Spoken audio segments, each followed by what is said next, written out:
someone to do anything is out there, it's out there. We don't really have much control over that. Start, get the ball rolling. Okay, I think that's pretty decent in frame. As in both of us are just completely out of the way. Okay, so if there's one thing that YouTube tells us, it's your guys' attention span is of a fish. So welcome. Here's how we're changing it up a little bit. We're going to go to, of course, our opinions, different things in the gym, but we're also going to get into a little bit of fitness industry news in general. So we'll be using a couple sources. Albert and I will kind of lend our opinions on what we think about the fitness industry at large. And then we'll also let you guys know where we're getting our information from or where we're getting the articles, which, as we were just talking about before, this week we're going to be getting it from clubindustry.com. And we were just talking about how vague that is, because you would never think that that has to do with the fitness industry. There's nothing in that URL that says fitness. Could be any industry, really. Could be any. Okay, I think that should about get us. This is no longer shooting the fit. This is ironworking industry. All right, so let's go through a couple of these topics here. If there's anything that jumps out at you, we could go ahead and discuss that. There's also a couple of other things that we could get into. So I'll go through the topics, and then we'll just kind of hit them one-on-one. The first one's going to come from a listener of the podcast. Oh, snap. We do have listeners. Yes, and it's actually just Nicola, which we both know, and Albert coaches here at the gym. But he said this thing about Grid League in like a clean and jerk ladder race. Yeah. So we'll discuss a little bit about racing and fitness, or exercise racing and fitness. Yeah. And then here's a couple other topics we got going today. This is on the front page of clubindustry.com.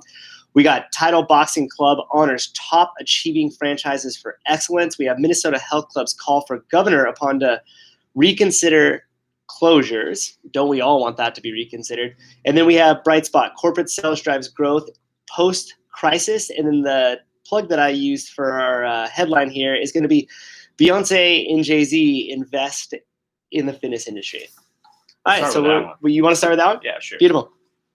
So we'll look into this. Keep the listeners on the edge of their seat. So here's the headline to the article. This is from clubindustry.com. Beyonce and Jay-Z invest in the fitness industry with separate deals with Pelton and CLMBR. I'm not like climber, I guess that is. I'm not familiar with that product. Beyonce into a broad multi-year partnership with Pelton that celebrates music and creates pro-social initiatives, the company announced recently. Yeah. Smart move on Peloton's part. True. They got a celebrity, and they got a big celebrity. That's huge. Do you think Beyonce rides her Peloton? No, I think Beyonce has a team of dietitians and chefs and trainers, and I think she still puts in the work. Why don't you get on the Peloton for like 5 minutes? Yeah, I mean, does she have one at her house? She's probably got like 5 at her house. Yeah, you know what I mean? Got a studio. But yeah, there was actually. So, are you familiar with Jesse Itzler? He was on the Joe Rogan podcast. No. Okay, so Jesse Itzler is married to Sarah Blakely, who is the founder of Spanx. Okay. And Jesse Itzler is also an entrepreneur that actually worked with 50 Cent way back in the day. Okay. But he has marquee jets. He also has Zinc coconut water. I've heard of Zinc. I'm not a fan. Isn't it the pink one? No, it's the one that's in the white and blue like cardboard looking bottle. But he's a serial entrepreneur, and he's done he worked with both those things, but he also found David Goggins before David Goggins was David Goggins, and had him come live with him for a whole entire month, and kind of just like put him through a bunch of crazy Goggins stuff and what have you. But anyhow, he now I've completely forgot where I was going with that. Jesse Itzler, something with Peloton. Did he invest in something? Yeah, no, I don't know. With a celebrity? Yeah, I guess before I get long-winded on my things, I should have a point to my topic. It's all good. But that's what we're here for. Yeah, so anyhow, just closing the Jesse Itzler thing. So he had David Goggins live with him, and he did a bunch of was this word like David Goggins? I just remember my thought. He does like all these long like ultra marathon running races or these extreme challenges. David Goggins does. Yes. So does Jesse Itzler now, inspired by David Goggins. The difference is Jesse Itzler brings in this like chef that cooks for like all these guys that come and do with him. And dude, she makes like, I haven't tasted the food obviously, but it looks super good. So they'll have like this super high dense calorie vegan nachos. Yeah. And all of them are just like piling down on this in between like workout sessions. Getting ready for like the ultra. Yeah. And like even like the each individual diet is like programmed in. So you're just like, eat this and it's put in front of you, eat this and it's put in front of you. And she's just watching everything as far as making sure that your body's getting enough fuel. Yeah. But when you could simplify your health and fitness process to outsource it that with easy. money, So AKA Beyonce. AKA Beyonce. Full Full probably circle. loves Peloton, but she also has a team that she's paying for. Absolutely. How do you think you would perform if you had a team? Like you still do the same things you do, but like you had a dietitian. Yeah, it would just make you had a chef. Yeah, it would just make things. It would just make things a lot easier. Technically, I do have a dietitian with Grace, but the big cord is the chef. Yeah, I need someone that cooks the food. like somebody that like gives you massages.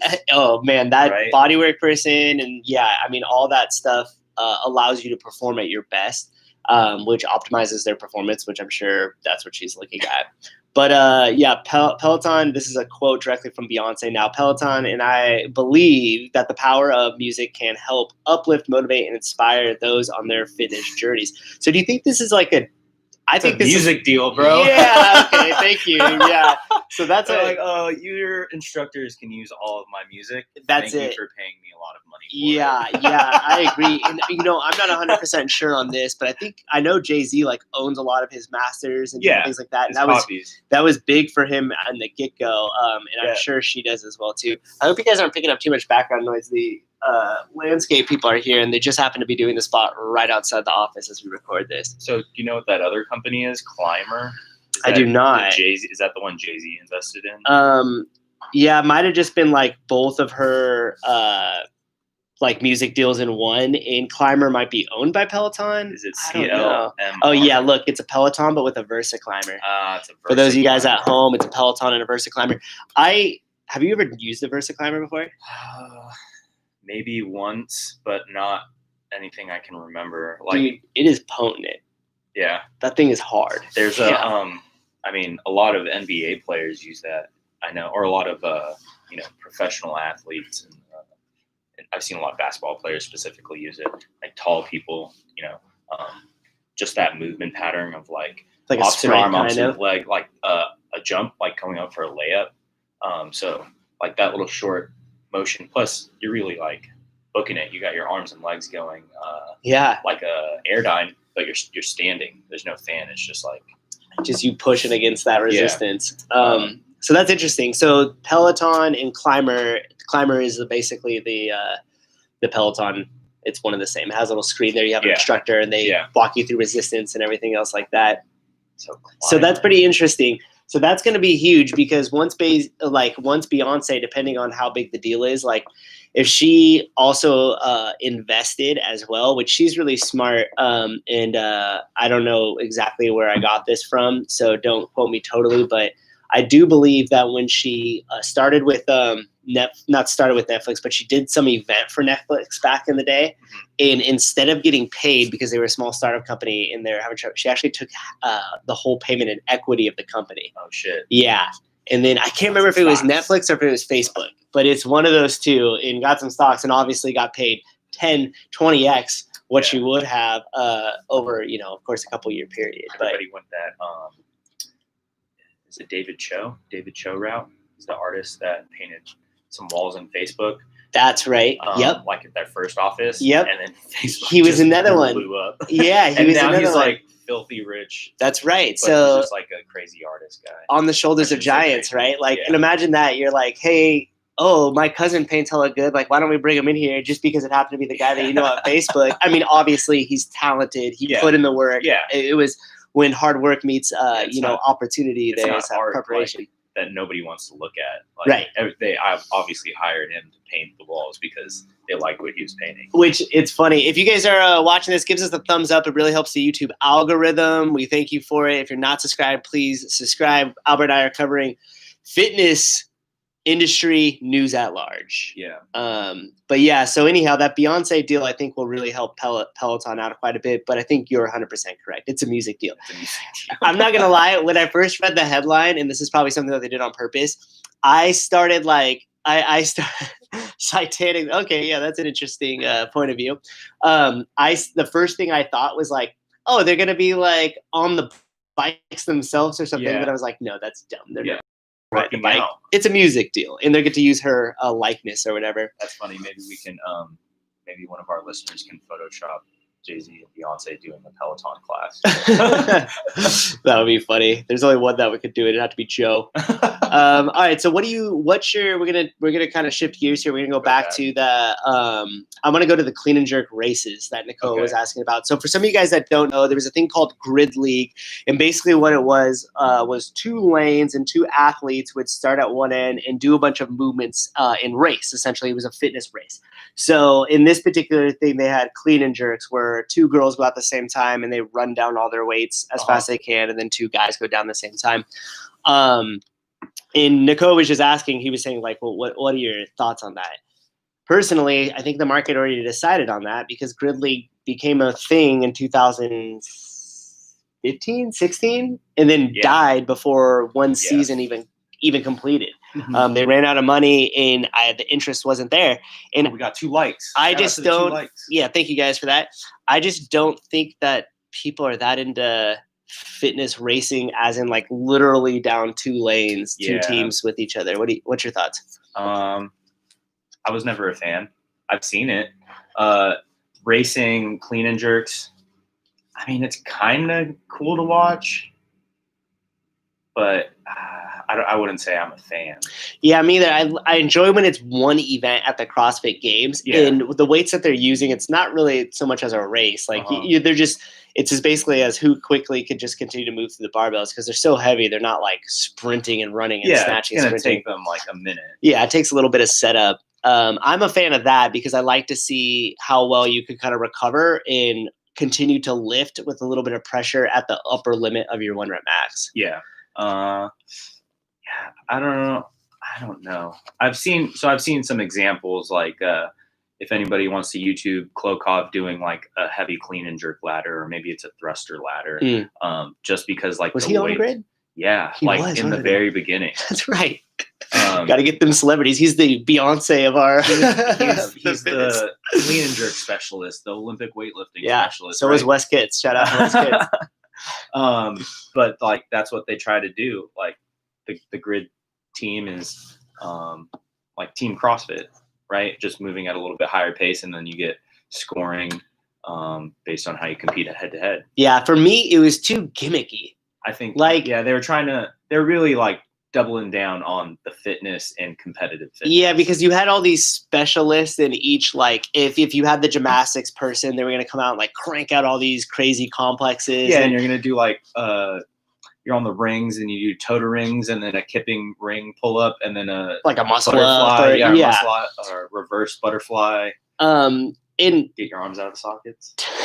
To me, that's just, it's the whole flashiness of like the team and the region. I thought it was a good idea, but for me personally, it was a little too gimmicky and I wasn't really into it. Yeah. I like to see when they do the test of fitness and it's all about who's the best all around, right? And what the racing did is basically just people that were good at what they were good at just did more of what they were good at. And I like to see who's the best generalist of it all, right? Like who could run the 10K, who could still snatch the most, and who could still perform gymnastics movements. But I don't really want to see, Cole Clough in a rhino's leotard running down the line, snatching, clean and jerking. That's funny that you say that because it sounds like my short-lived CrossFit career is only doing things I was good at, like weightlifting workouts. This is going to digress a little bit, but shout out to Albert at the Pleasanton competition when he met every single category of, that wasn't like a beginner. It was like dude, I don't even know. New to CrossFit competition or something. But we had a couple people that was in it. That was one that Sean Pitts was into. Yes. And Albert held his own, I will say. I won one event. And that was it. No, but you held your own in the other ones. Like there was a kettlebell swing, like burpee one, and there was like this other stuff that was way out of like your normal training. And I remember you held your own. And but on top of that, when it was was it like a 3-position clean or something? I don't even know. You can remember it was like 3-position clean and jerk.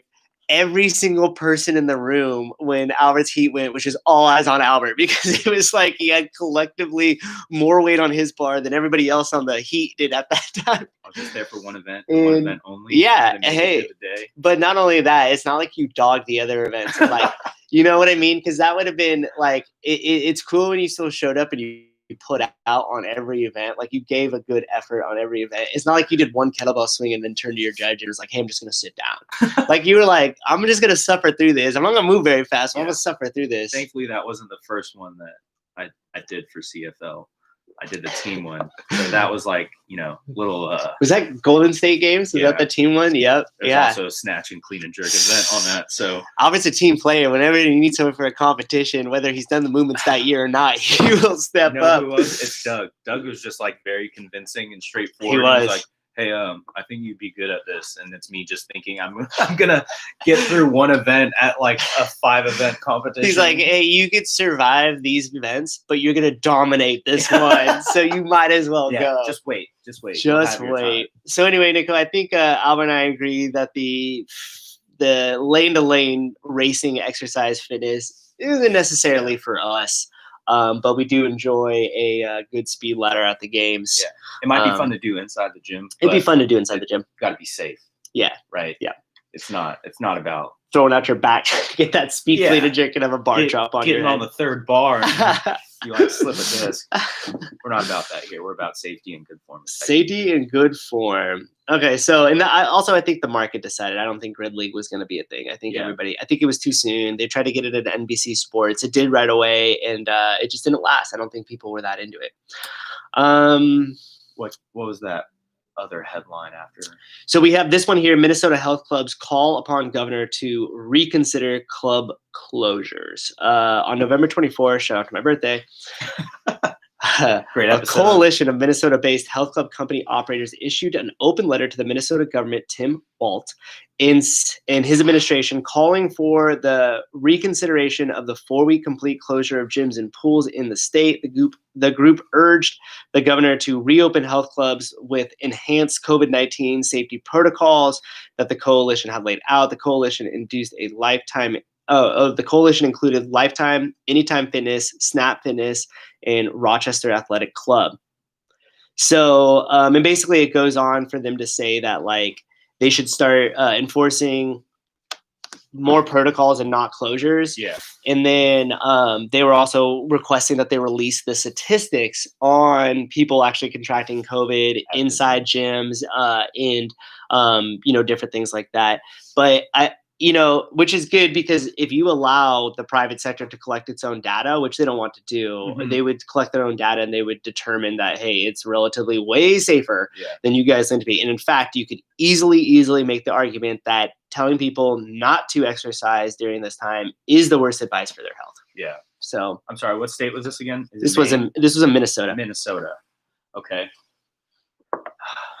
Have you ever been to Minnesota? No, I have not. Have you? No, I haven't. I hope, though, that, so here it is, Lifetime files for access to Minnesota COVID-19 data. So basically what they're doing is they're just saying like, hey, look, we're calling you guys' BS on this. We want to see the numbers. We want to be able to determine and make our own decisions, which at this point, I think that's where everybody's at. Yeah. Do you think it's a good thing that corporate gyms, I'm sure they have a little different interest than like a private gym owner has, but do you think it's good that they're going after their like state heads for this? Yeah, I think more of them should, because if they have the means to, they already have the legal teams, they have the administrative people there. It's in their best interest because they're hurting way worse than we are, because in terms of scale, they have a lot more money in the game. In terms of being able to operate the way we do, it's tougher because with here, you and I essentially are the ones responsible for, hey, look, for all this will work, we got to roll by these the measures by the CDC here. And we're going to do this, until the almighty determines we don't have to anymore. But when you go to something like a 24-hour fitness or Lifetime Fitness, now there's multiple layers of people, of management, and it's essentially trickling down to somebody, young person running the front desk who's like, I don't give a shit about these. And so it would be harder to regulate at those clubs too. So I think it is in their best interest and in our best interest for them to go after these. It's all you fall under the same umbrella. Correct. But I'm pretty sure you don't have $100 million or like something like that. So like, not that I'll check the bank account, but no, not that I last checked. Is that what it costs to like have a lawsuit against like the state, or like, have lawyers pay for finding these things out? Yeah, I mean, obviously the $100 million you're going for shock value there, but ultimately, the means to like hire legality. Lawyers and everything else to do that, which is just ridiculous. But yeah, so hopefully that goes through and then we get something like that, because once you have your ability, we do know our rights, and we definitely know that the things that are happening right now are not laws. They are emergency orders that cannot be held up in court, hence why the lights are still on here at the gym. The lights are on and the door is partly open. But so I hope they do that, because if they do that, then that's the first break in the chain, and then multiple states could do that, and multiple corporations can, and then they could use that data to then prop up their cases and say like that these closures are totally illegal and people who are fined. Yeah, you're right. And something else to that matter too, that's becoming more and more of a thing as they're pushing more and more, because LA County tried to stop outdoor restaurants as well too. And so once they tried to do that, the more you push, the more you get pushed back. And once that happened, people really start to look into like, hey, what could actually happen to me if I just stay screwed and stay open? And they're realizing that there is no legislation and there's no law enacting to that they could fully enforce this. Enforce it on. They could do it with municipal stuff with the city, and they could do like public nuisance things. And even then, it'd be tough for them to actually make you pay that fine in court, because again, they can't enforce that against any existing law. The emergency orders they can enforce, but that's a small window, and that passed in March, dude. That's been over in March. So it's gonna be interesting. Hey man, only time can tell. Yeah, exactly. But I feel like we're on the right side of things right now. Oh, gyms in Pleasanton, good. Yeah, I mean, the more businesses that basically refute against it and stay open and take responsibility for their own patrons and their own business more, the more this is going to be impossible. Strength in numbers. Strength in numbers, indeed. Go Warriors. Okay, so we'll move off of that topic. Let's go on to, I have this random thing here, and this is the Torque Fitness launches compact and portable tank. It's like this thing that you could add resistance on. Oh, it's like for you guys at home, you can check it out. It's like a thing that you could push to add resistance on. There's a few of those. Like there's one that's I think they call it the tank. Yes. That has like varied resistance on it. Like it has like 4 gears on it. Yes. But essentially it's like light, heavy, and really heavy. What do you think will happen like within this next, like, let's say like year and a half to 2 years, with all the at-home gym equipment that's been like gobbled up by everybody? You think it's going to go half price and people are just going to be selling it as things go, quote unquote, back to normal, and I mean, people get back into the gym and everything else? Some people will sell it and some people will keep it like on the side. You think? Yeah, it'll just be one of those backyard plates, like bench sets that you used to see in in your uncle's like backyard. All rusted off to the side. Yeah, you're like, hey man, hey, let's try this real quick, and then you realize you haven't ever touched a weight in your life. You just only seen people bench press, and then you have a YouTube video. But it's an interesting one that one of my friends brought up recently. Those mirror workout systems. Yeah. And he said he had strong feelings of that being like popular in the near future, because people can't leave their home, or gyms are closed like they are right now. So they have pretty much a fitness video game TV in front of them. Will it be successful? Yeah. What do you think about that? You think that's something people will be into long term? I think with any piece of gym equipment, no matter if it's this really fancy one where you have like a trainer in your screen, or if it's a set of dumbbells, it's going to be your home gym, and you're going to have home gym workouts. Like it's not going to be the same as coming in to a gym where. So you see the workouts will just be a little redundant over time because there's only so many movements, right? I think it'll just be another fucking clothes rack. Like you're going to throw clothes on it. I mean, if you can pull YouTube on it, you'll probably watch YouTube. You just hang out and watch regular TV on it. You just like have this fitness standing thing, and then you're watching mukbang videos. Yeah. So, oh, that's funny. But yeah, no, I agree with you. I think the same thing. I think long term, people sometimes when they see this fitness thing, they see convenience. Yeah. And I always know that anything that you make more convenient will be purchased, right?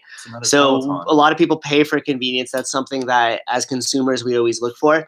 So I think people see the convenience side of it. Like it's in your house. It can't be affected by closures of any sort. It's easier for you to do. But I think the point you made is relating it to a set of dumbbells. Yeah. You're absolutely right. There's a set of dumbbells on the floor there. You don't need to leave your house. A set of dumbbells or those bands that you bought or that like door jam pull-up bar that you bought. Like you might use it every now and then, or like if you're in a pinch, you're going to use it. But if I'm in a pinch, some pull-ups. Yeah, or just get a little sweat going on the floor. Yeah.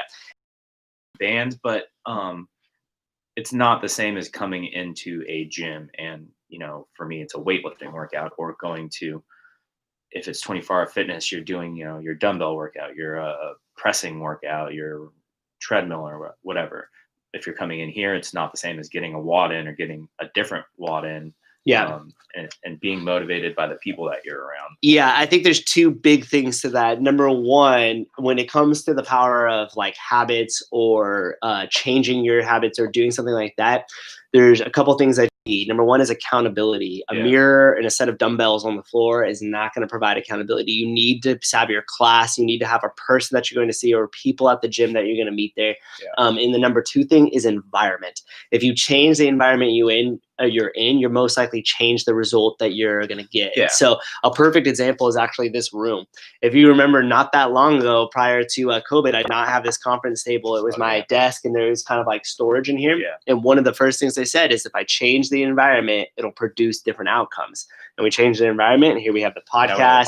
Avery comes in and does massage work on people twice a week, right? Grace started meeting more nutrition clients here. We started collabing with more team stuff here. Yeah. So those two things can't be replaced by any home equipment piece, which is the accountability in the environment. Because when it's new tech or old tech. Yeah, because when you're like, I have even spots in my house. Like I know that if I sit down on the couch, even if I have my laptop, I'm way less productive than if I go sit in the office, right? Or if I go sit up at the kitchen table if Grace is in there with school.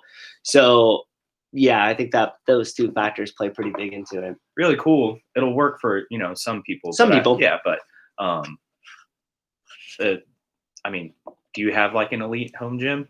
No. Yeah, I mean, no. You come here every day. And I mean, I have. There's a little bit of a difference. 5,000 square feet of a home gym, but so that you're absolutely right. And what's funny too is with the environment change will help, but the accountability is a big piece because even during that first lockdown when everybody was really inside and everything else, and I would come in here to work out, my workouts weren't, it's not the same as when I'm in here with the class or when I'm in here with a couple people at one time. It's just, it's not the same. I was successful at home workouts for maybe 6 weeks. Yeah, you did great with you. I mean, you had a setup and things like that though too. So, but at some point, even then, you're like, I don't want to go sit out in front. Blah, blah. Yeah, we kind of gathered our own thoughts, and then texts were made, and things happened. Yeah. Anything else on that? No, I mean, I think that's pretty much brings us to the end of our little list here on club industry, which we'll be doing. I'll kind of look through it all week, and we'll start with pulling from this. That is the lawnmower out in front.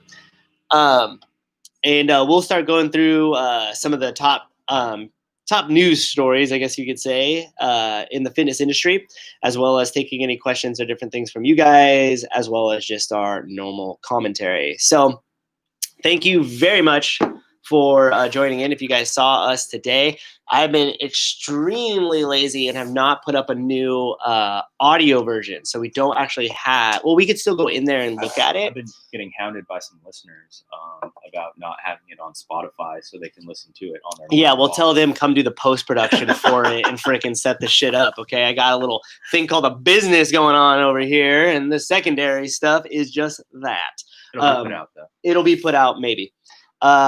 Today's will, because I still recorded it. I actually got an email, which was funny. This is somebody soliciting us for to like help promote the podcast. I want to see if I can find it on here. No, it was just somebody who actually did a pretty good job in sales, which was they came correct with like, hey, I've looked up this about your podcast. Yeah, it was hello, hope all is going well. Some cool information that might interest you. Your podcast, CrossFit Journal Audio, has some good performance in rankings. We're position number 40 in the category health and fitness, and position number 187 in the category of health and fitness in Poland. And shout out to top 200 in Poland. In Qatar. Ooh, in Qatar. So we're top 50 in Qatar and top top 200 in Poland. If we're going to be successful, it's not going to be here in the United States. It's going to be in a different country. Well, these data, money. This statistic here is about as faulty as our coronavirus data statistic because it said position 40 out of how many? Out of how many? It's just position 40. Yeah, I don't know. Position 40 out of how many people? We're going to assume it's 40,000 and we are crushing it. And then statistics are just as good as industry. Yeah, and then we have position 187 in the health and fitness category in Poland out of, we're going to assume 200,000 podcasts. Number one. Anyhow, so yeah, so I will start putting the things back on audio version only on Spotify and on podcasts. I'll do it starting with this episode today. But, in between being a super successful business owner and the worst time in history for the gym industry, there's only so much I can do. We got this dope podcast on YouTube. And if you haven't already, hit the like button, subscribe. I'm still looking to give out a free t-shirt. Subscriber number 200. 200. Well, once we reach 200, we'll go in and look at one because then people might hold out and be like, well, it'll be 199. So once we hit 200, we'll pick one of the subscribers and then we'll give the shirt. How about that? 1 through 181, we'll give you 2 draws. And then the other, 12 people, or 18 people will get 1 draw. There we go. All right. We got some parameters to the game. Okay, guys. Well, thank you for joining us. Shout out to Poland and Qatar for listening to our podcast. That's it. That's all I got. Yeah. Any last words? I should, but my mind's a little all over the place today. How about drink more water? We always do that one. Keep drinking your water. Yeah, keep drinking your water. We're Add out. a little salt to it. That's solid.